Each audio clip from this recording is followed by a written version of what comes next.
Hello दोस्तों, आज के इस वीडियो में हम बात करने वाले हैं हेमोप्टाइसिस के बारे में। तो सबसे पहले हेमोप्टाइसिस की डेफिनेशन को देखते हैं। तो डेफिनेशन उनकी क्या कहती है कि it is defined as a expectoration of the blood और कफ ऑफ ब्लड। मतलब क्या होता है कि जब इसका सिंपल मतलब ये होता है कि हम जब हमारा कफ निकलता है हमारे फेफड़ों में से, तो उस कफ के साथ साथ हमारे फेफड़ों में से ब्लड कफ के साथ साथ आता है। तो इस कंडीशन को हम कहते हैं हेमोप्टाइसिस। हेमोप्टाइसिस समझने के लिए हमें उसकी पहले पैथोलॉजी समझनी होगी। तो उसकी पैथोलॉजी में क्या होता है कि हमारे जो लंग्स है, वो लंग्स को ब्लड सप्लाई कहाँ से मिलती है। तो लंग्स को दो तरीक़ों से ब्लड सप्लाई मिलते हैं। पहली हो गई पल्मोनरी आर्टरी सर्कुलेशन और दूसरा हो गया ब्रोंकियल आर्टरीज। अब क्या होता है कि जो पल्मोनरी आर्टरियल सर्कुलेशन है वो कहाँ से आता है, सीधे हमारे हार्ट से आता है। जो पल्मोनरी ट्रंक है उसकी दोनों राइट पल्मोनरी आर्टरी और जो लेफ़्ट पल्मोनरी आर्टरी होती है उससे कहाँ पर जाता है, हमारे लंग्स के अंदर ब्लड सर्कुलेशन जाता है। और ये हो गया पल्मोनरी सर्कुलेशन। अब बात आती है कि जो ब्रोंकियल आर्टरी है, ब्रोंकियल आर्टरी जो है वो उसका सर्कुलेशन कहाँ पर जाता है, वो हमारे ब्रोंकियल ट्री के ऊपर जाता है। और ये ब्रोंकियल ट्री के ऊपर जो ब्रोंकियल आर्टरीज है वो कहाँ से आती है, वो आती है थोरासिक एओर्टा की ब्रांचेस में से। थोरासिक एओर्टा जो जहाँ पर से आती है तो वहाँ पर से लेफ़्ट जो ब्रोंकस होते हैं उसके पास दो आर्टरी जाती है, और जो राइट ब्रोंकस होती है वहाँ पर एक ब्रोंकियल आर्टरी जाती है। तो हो गई ब्लड सप्लाई लंग्स की और जो ब्रोंकस है उसकी। तो अब हम बात करते हैं कि जो 90% केसेस होते हैं जो हेमोप्टाइसिस के, तो वो कौन सी वजह से होते हैं। तो वो होते हैं जो हमारी जो ब्रोंकियल आर्टरीज है, जो 3 ब्रोंकियल आर्टरीज है वो उसमें डिस्ट्रक्शन होने के कारण क्या होता है कि जो हमें हेमोप्टाइसिस देखने को मिलती है। तो उसके जो डिस्ट्रक्शन होता है हमारे ब्रोंकियल आर्टरी में, तो वो किस किस कंडीशन में हमारी ब्रोंकियल आर्टरी डिस्ट्रक्शन होती है, तो उस कंडीशन को हम देखते हैं। उसे कोज भी हम कह सकते हैं ब्रोंकियल आर्टरी के डिस्ट्रक्शन के, और उसे हम हेमोप्टाइसिस के कोज भी हम कह सकते हैं। तो सबसे पहला हो गया हमारा ब्रोंकाइटिस।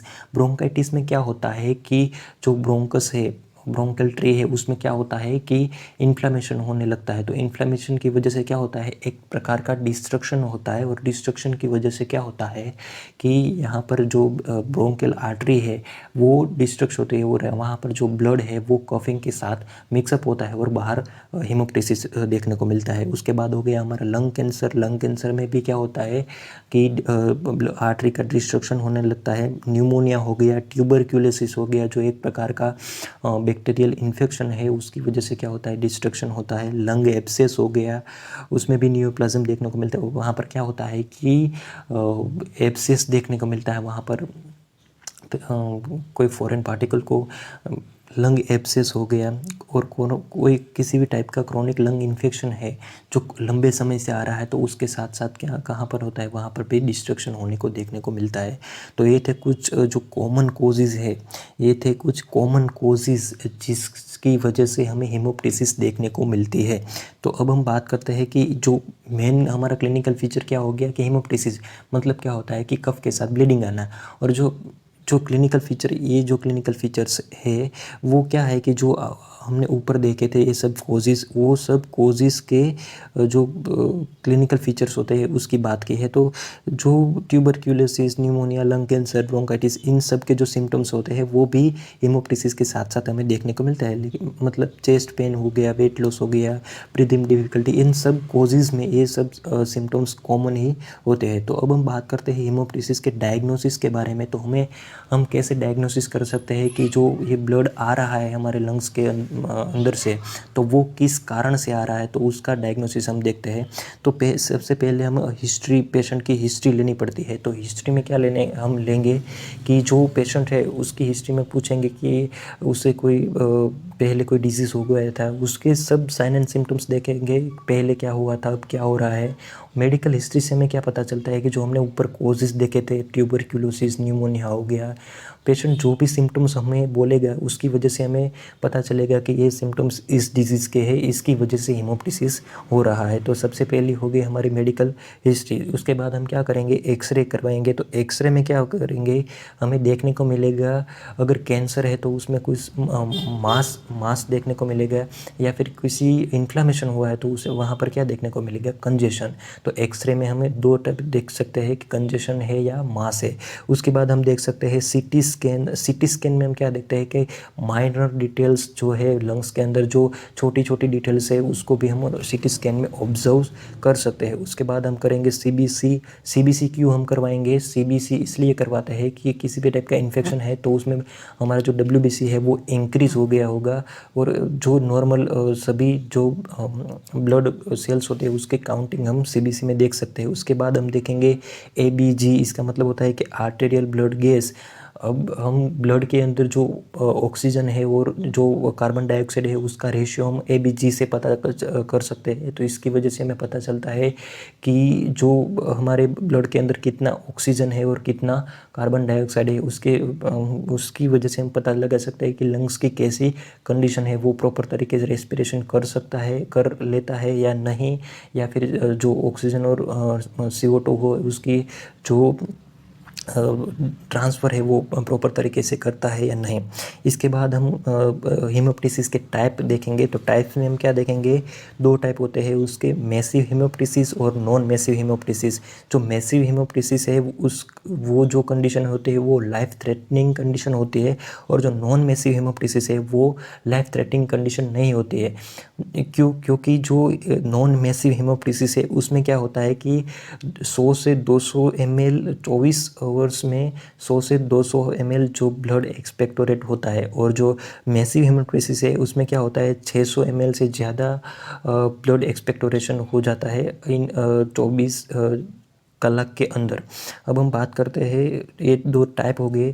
अब हम ट्रीटमेंट की तरफ जाते हैं। तो ट्रीटमेंट में भी अकॉर्डिंग टू जो टाइप है, दो टाइप है उसके अकॉर्डिंग हम हेमोप्टिसिस की ट्रीटमेंट दे सकते हैं। तो सबसे पहला टाइप हो गया हमारा मैसिव हेमोप्टिसिस। तो मैसिव हेमोप्टिसिस में हम कौन कौन सी ट्रीटमेंट दे सकते हैं, तो मैसिव हेमोप्टिसिस में सबसे पहले क्या होगा कि जो लाइफ थ्रेटनिंग कंडीशन है उसमें क्या होगा कि वो जो पेशेंट है वो प्रॉपर तरीके से ब्रीथिंग नहीं कर पाएंगा, क्योंकि जो कोजिज़ है वो बहुत सीवियर कोजिज़ है, लाइक लंग कैंसर हो गया या फिर किसी भी टाइप का न्यूमोनिया हो गया या फिर ट्यूबरक्यूलोसिस हो गया। तो उसमें क्या होता है कि जो सीवियर कंडीशन होती है तो उसमें जो पेशेंट है वो प्रॉपर तरीके से ब्रीदिंग नहीं कर पाता है। तो उसकी वजह से हमें क्या देखने को मिलता है, हमें क्या करना पड़ेगा, तो उसके अंदर हमें वेंटिलेशन सपोर्ट देना पड़ेगा।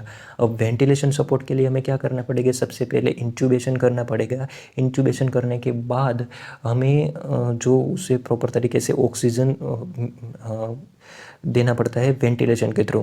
अब दूसरी जो ट्रीटमेंट है वो क्या करेंगे, अब हम ऑक्सीजन तो दे दिया है, लेकिन जो हमारे लंग्स के अंदर जो ब्लीडिंग हुआ रहे उसे हमें स्टॉप करना पड़ेगा।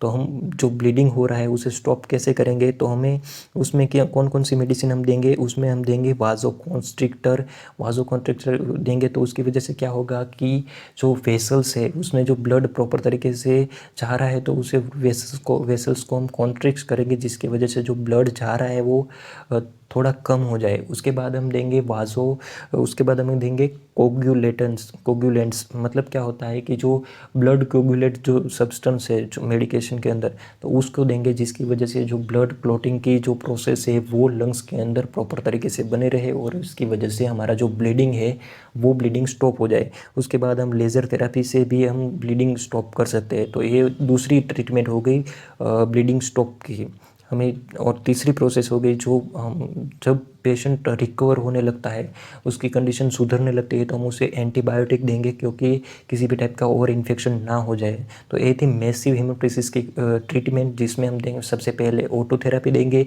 उसके बाद देंगे हम ब्लीडिंग को स्टॉप करेंगे, और तीसरी हम देंगे एंटीबायोटिक्स। और जो नॉन मैसिव हेमोप्टिसिस है उसमें कुछ करना नहीं है, उसमें जो नॉर्मल इन्फेक्शन है उसे हम रिकवर कर सकते हैं एंटीबायोटिक के थ्रू। तो दोस्तों ये थी हमारी हमारा हेमोप्टिसिस के हमने देख लिया, डेफिनेशन देखी, उसकी पैथोलॉजी देखी, उसके बाद हमने देखा कोजेस देखे, किन किन कंडीशन की वजह से हमें हेमोप्टिसिस हो सकती है वो देखा। जो एक कंडीशन से उसे हम डिफरेंशियल डायग्नोसिस भी कह सकते हैं, क्योंकि इन कंडीशन के थ्रू हमें जो हेमोप्टिसिस हो रहा है वो किसकी वजह से हो रहा है, तो ये सब जो क्राइटेरियाज है इसकी वजह से हमें हेमोप्टिसिस हो सकता है। तो हमने आगे देखे, इनके बाद हमने देखे डायग्नोसिस देखे। डायग्नोसिस से हम क्या पता लगा सकते हैं कि ये जो कोजेज़ है उसका पता हम डायग्नोसिस से लगा सकते हैं। उसके बाद हमने देखे हेमोप्टिसिस के टाइप देखे, नॉन मैसिव और मैसिव, और उसके बाद उनकी ट्रीटमेंट देखे। दोस्तों अगर ये आपको वीडियो आपको हेल्पफुल रहा हो तो इस वीडियो को लाइक कीजिए और वीडियोस देखने के लिए इस चैनल को सब्सक्राइब कीजिए। Thank you.